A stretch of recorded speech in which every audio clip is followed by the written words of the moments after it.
For any company to think that this is just the cost of doing business, then they are going to, in due course, face the full effect of the law, because it's not legitimate.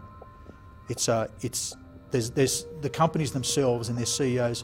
They both have a legal responsibility, but they have a moral and ethical responsibility here to show some integrity in their business processes, and that is something that across the international environment that we are looking at, our international partners and our relationships, about building a greater integrity in international business transactions.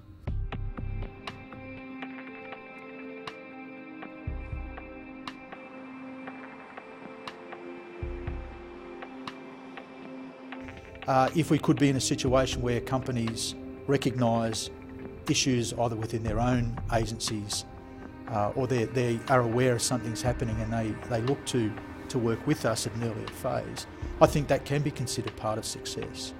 They may have to face prosecution, and that's appropriate for some of the activity that individuals representing the company may have undertaken. They talk around some of the things that exist in some of these locations about bribery and the like, and that it's the way that things happen. And so people have experienced these things. I think when you recognise that some people may not have access to proper healthcare, and they might not have access to proper education, and they may miss out on opportunities that you and I take for granted, then I think we should be passionate about these issues.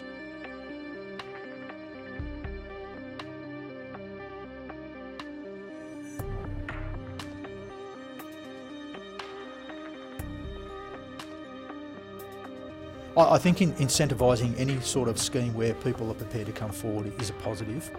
Self-reporting protocols and the deferred prosecution agreements that the government's discussion paper is out for, they're at the higher end of companies seeing issues within their entities and coming forward.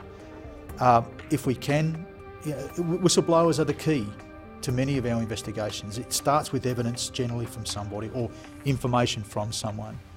Yes, we do need to recognise the importance of those individuals or those broader entities and ensure that their rights are protected, but that the information that they provide us we can use in an evidential form.